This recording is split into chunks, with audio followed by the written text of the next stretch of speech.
gerçekten hiç öyle bir kafada değildim. Başardım. Neyi başardım ki yani? Şimdi direkt çocukluğuma gittim. Böyle sorular o zaman çocukluğa daha çok gidiliyor. Benim çok iyi bir rakı kadını olduğumu düşünüyorlar. Efe Conker'le Keşfet başlıyor. Hoş geldin Hatice, nasılsın? İyi, teşekkür ederim. Podcast'imin ilk konu olarak çok mutlu ettin beni. İlk konuk muyum ben? İlk konuksun. Bilmiyordum. Evet. Benim için çok yeni olsun. bir şey. Çok heyecanlıyım. O yüzden seninle yapmak da çok güzel oluyor diye düşünüyorum. Evet, bir yönetmen olarak karşımda bir podcast'te yapman daha da anlamlı bence. Evet, sonuçta yani yakın arkadaşlarımla başlamak istedim burada. Evet. Sen aklıma geldin. Bu kötü havalarda, zor günlerde geldin, kırmadın. Teşekkür ederim. Ben teşekkür ederim. Yani davet ettiğin için. Evet, bizim seninle arkadaşlığımız kaç yılıydı? 2008. 2009. 2009. 2008 evet, Cannes Film Festivali 2008 diye biliyorum. 2008'de 3 Maymun'da sen. 3 Maymun sonra Saadet'le gittiğimiz şeyde vardın. Doğru, 2009 Bulgar yönetmenin filminde vardın. Dedim ki ya ne şahane, bu yaşta ne güzel, bak dedim buralara gelmiş ve çok da güzel bir kısa filmdi. Teşekkür ederim. Taş değil mi adı, yanlış hatırlamıyorsam. Geri dönüşüm günlüydü ama herkes taş diye hakkında kaldı. Evet, taş üstünde bir şey. Keşke taş koysaydım adını. 2009'da ben satış bölümüne gelmiştim. 3 filmdik o zaman. Bu kadar çok film yollanmıyordu, kabul edilmiyordu falan. Sonradan 90-100 film oldu. Bu daha güzel bir şey bence. Daha çok filmin orada olması. Nuri Bilge Ceylan o zaman Cannes jüri başkanıydı diye hatırlıyorum. Çok güzel olmuştu o zaman Cannes Film Festivali. Mine Vargı organize ediyordu diye hatırlıyorum. Evet. Çok da güzel ağırlamışlardı. Yani hatta gurur duymuştuk. Türk pavyonu ne kadar güzeldi. Çok cömertlerdi. En çok ilgi oraya vardı ve hoşumuza gitmişti. Hem plajı kullanmıştık hem iç kısmı. Keyifliydi gerçekten. Evet, şöyle olmuştu, ben hatırlıyorum. İnsanlar dediler ki ya sizin yönetmeniniz jüri başkanı, bakalım diğer filmler nedir diye. Bize acayip bir ilgi gelmişti o zaman. Benim filmim de o zaman bir şey oldu, böyle birileri satın aldı 3 yılına falan kısa filmi. Kısa filmden para kazandım bir şey olmuştu. Şans, evet, büyük bir şanstı. Gerçekten büyük şans. Umarım bir daha yarışma bölümü olur, bir şey olur. Olsun. Sen de gidersin, ben de giderim. İnşallah. Belki beraber gideriz. Evet, bakalım. Yani benim öyle bir yeni bir çalışmamız var. Nereye doğru yönlendirecekler bilmiyorum ama şimdiden çalışmaya başladım. Harika. Evet. O zaman şimdi ufaktan sana sorularımıza geçelim. Geçelim bakalım. Evet. Evet, gözlüğümü takayım, başlayalım. Evet, bir kitle seni 3 Maymun filmiyle tanıdı. Evet. Ama asıl bizim gibiler seni o filmden seneler önce Ferhunde Hanımlar'la keşfetti. Peki seni ilk kim keşfetti? Kariyere nasıl başladın? Belki de seni kimse keşfetmedi. Sen kendini keşfettin de mi başladın acaba? Eğer Ferhunde Hanımlar'dan bahsediyorsak oradaki keşif Seynan Levent. Yani bana teklif getiren kişi. O zaman akşama doğru programını yapıyordu Seynan Levent. Onun davetiyle geldim. Dedi böyle bir şey yapıyoruz. Hatta bebekler de o gün, adaylar da oradaydı işte. Can'ın annesini oynadım ya, Necla karakterini. Orada işte kız çocuk vardı, erkek çocuk vardı. Hangisine karar vereceklerine de bakıyorlardı. O şekilde oldu Ferhunde Hanımlar. Ve Devlet Tiyatrosu oyuncuları hep beraber orada buluştuk. Mükemmel. Evet. Kariyerin boyunca bir sürü karakter canlandırdın. Bu karakterlerden sana en çok benzeyen kimdi? Ya da hangi karakterlerde kendinde hangi özelliğini buldun? Benzeyen karakter... Yani benim şanssızlığım belki de bu, bilmiyorum. Böyle rahat kendimi oynadığım bir karakter olmadı açıkçası. Zaten aslında benzer karakter olabilir mi? Yani şimdi yan yana aynı tip insanları koysan, mesela diyelim ki 30 yaş grubu ev hanımlarını koysan yan yana, hiçbir birbirine benzemez hani şey olarak. İsterse aynı memleketten olsun. Bir şekilde farklılık vardır ya insanın yapısında da. Benzer karakter ya da yakın hissettiğim bir karakter var mı diye bakıyorum. Yani Necla karakteri belki biraz, Ferhunde Hanımlar'daki karakter belki biraz olabilir. Yok. Galiba yok. Olmayabilir. Belki ileride çıkar öyle bir şey. Yani ne Üç Maymun'daki benziyor, ne işte Vücut filmindeki benziyor. Başka dizilerden ne Lale Devri'ndeki benziyor, ne şimdi Bahar'daki karakterin benziyor. Ne Ülfet benziyor, işte Zümrüt Anka karakterin, oradaki karakter. Yok yani, aklıma gelen yok şu anda. Olsun. Evet. Belki ileride daha farklı bir şey gelir. Kendini özdeşleştirir. Gelsin zaten, evet. Farklı karakter oynamak hem zor hem keyifli. Yeni bir kişiyi keşfetmek keyifli oluyor gerçekten. Peki seni en çok dönüştüren, oynarken seni değiştiren bir rolün oldu mu? Yani bildiğin Hatice'de yeni bir şey keşfettin mi? Azizname 95 diye bir tiyatro oyununda çok şey kattı bana o oyun. 5 yıl oynadı kapalı gişe. Yücel Erten yönetmişti. İşte Rüstü Asyalı vardı, Serhat Nalbantoğlu, Hüseyin Avni Danyal, Ahmet Mümtaz Taylan, Bilal Gürdere, Berin Ötenel. Hani çok iyi bir kadroydu. İhsan Sanı var. Orada bana çok şey kazandı çünkü müzikli bir oyundu. Hem işte Aziz Nesin'in taşlamalarını canlandırıyorduk. Onun şeylerini oyuna, yani şarkı olarak söylüyorduk ve oyuna çevrilmişti bir sürü öyküleri. O bana çok büyük bir katkısı oldu onun. Sonra emekli olduktan sonra Dot Tiyatrosu'nda oynadım. Dot Tiyatrosu da çok şey kattı.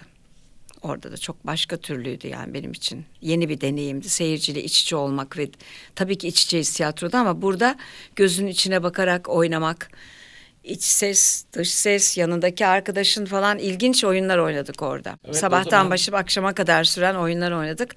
O da çok şey kattı. Gelip izledim ben de onlardan bir tanesini ama şu an inan hatırlamıyorum hangisi olduğunu. O interaktif olması çok güzeldi. Vur Yağmala yeniden olabilir. Sabahtan başlayıp akşama kadar süren. 17 kısa oyundu. Kürklü Merkür olabilir. Sanırım Kürklü Merkür'dü. Kürklü Merkür Galiba. olabilir. Çok çarpıcı bir oyundu. Şöyle bir soru var. Bir insana halı üzeri poz bu kadar mı yakışır?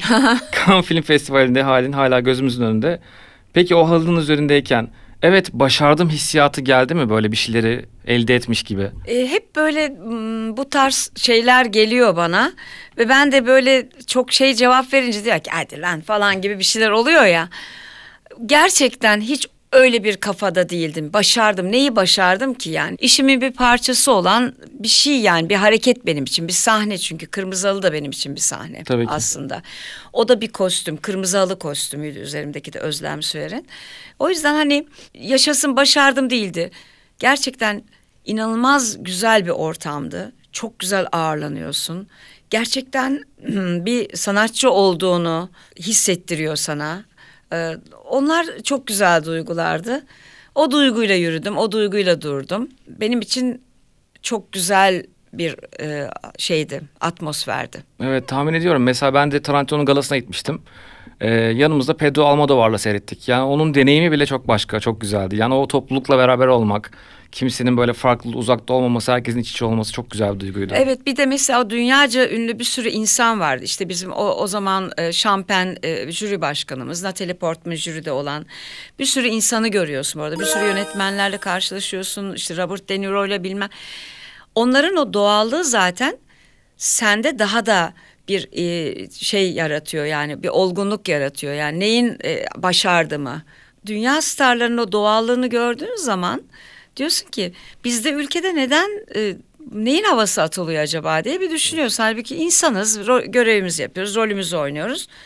Aynıyız aslında, bir farkımız yok. Evet, kesinlikle katılıyorum. O başardım hissi, hani bu insanlarla beraberim gibi, belki hani bu insanla beraber olmayı, beraber bir hayat yaşamayı başarmış gibi anlamında sordu. Ya çok şaşkındım tabii. Evet. Yani şöyle bir şey, ilk defa ya ilk doğum yapan kadının hissi nasıldır?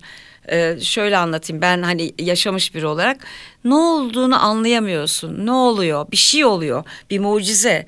Bir şey var. Fakat o an sadece bırakmak zorundasın kendini hani bir şeyin içine. Burada da aynı durum. Bilmediğin bir alemin içine giriyorsun bir anda. Onu yaşıyorsun. O çok güzel bir duyguydu tabii. Çok güzel. Evet. Seni bugüne kadar takip eden kişiler bilir. Sivas'ta doğup büyüdün. Bildiğimiz kadarıyla da liseye kadar oradaydın. Evet. O zamanlar küçük Hatice'nin hayal ettiği büyümüş hali şimdiki Hatice'ye benziyor mu? Benzemeyen bir şey varsa nedir?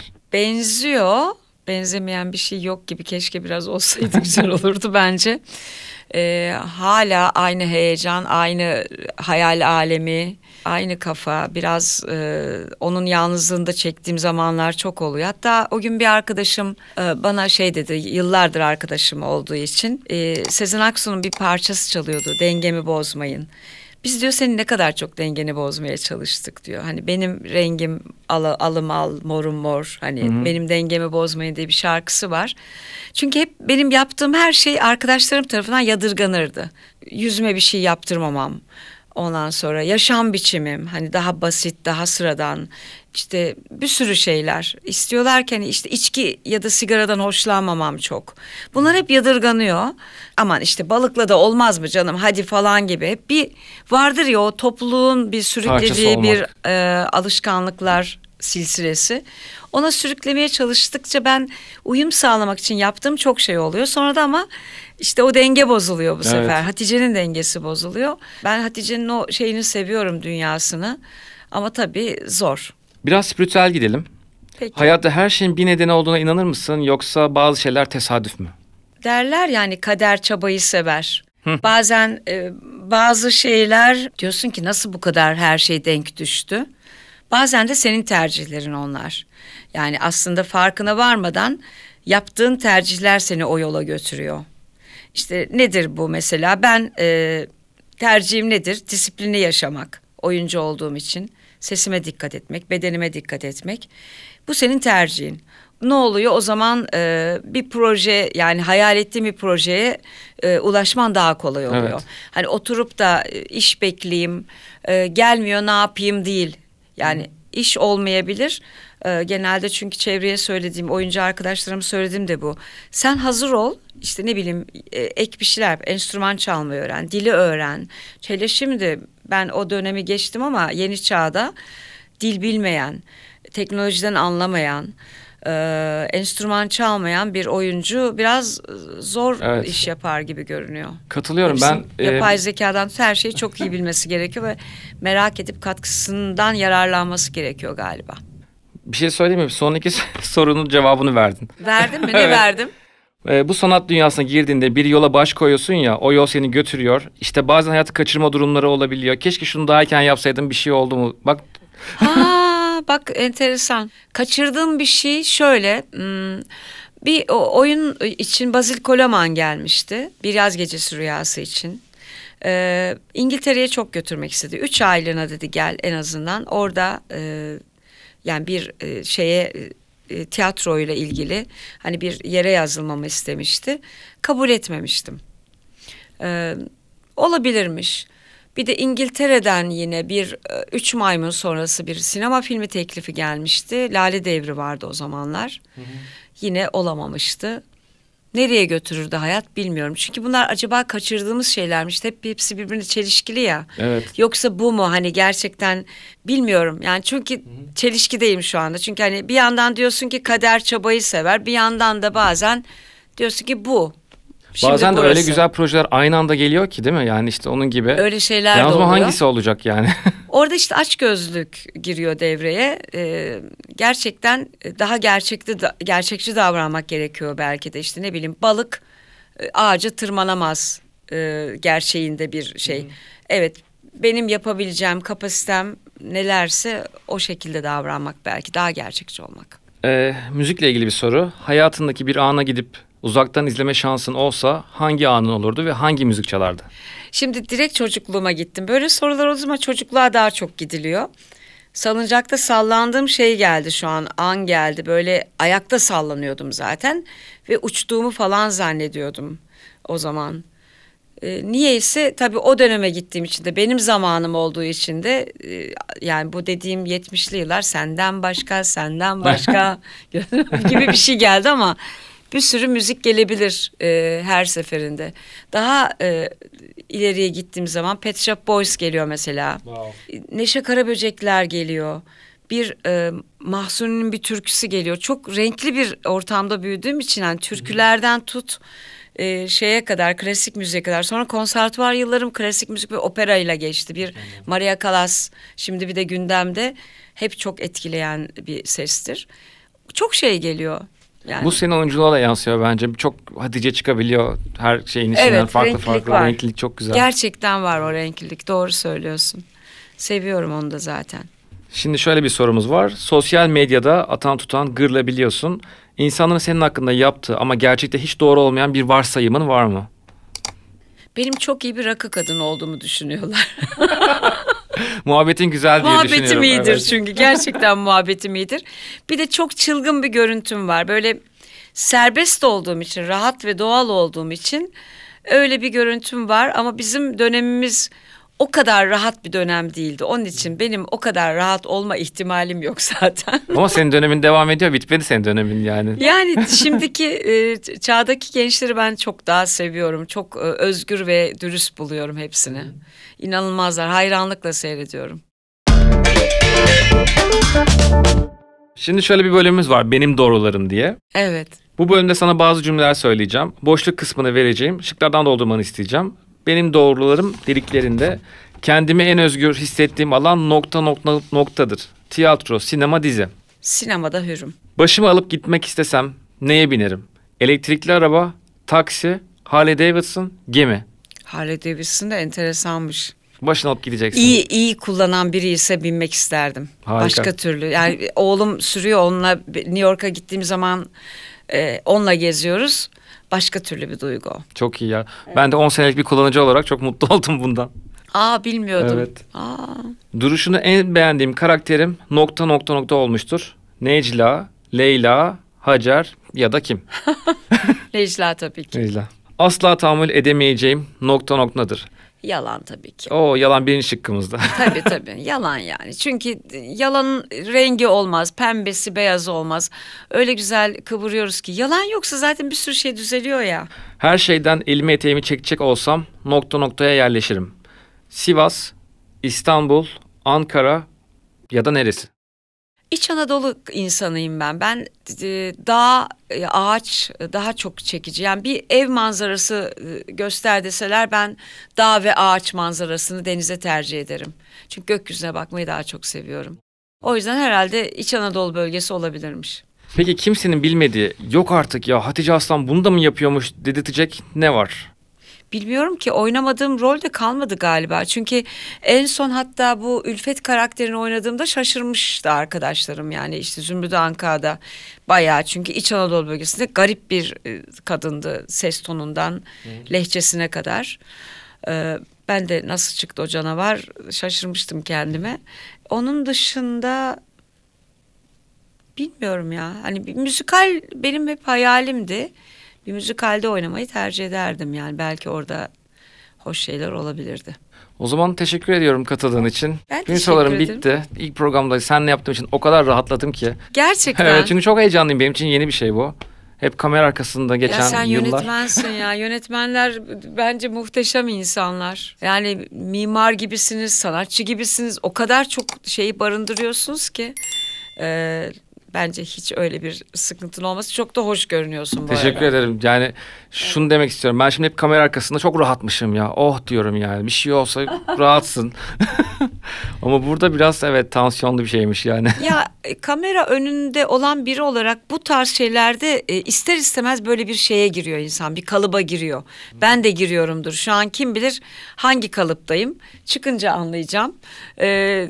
Çünkü bir alan veriyorlar. O kadar alandasın ya. Evet. Doğal olarak giriyorsun o kalıba. O kalıbın içinde var olmaya devam. Neredeysek orada var olacağız. Ne yapalım? Değil mi mesela? Burası dendi. Buradayız şu ne an. yapalım? İşte burası. Şimdilik burası. Teşekkür ederim. Ben teşekkür ederim. Yakında... Sağ olun arkadaşlar. Teşekkürler. Yakında izlemek dileğiyle projemize.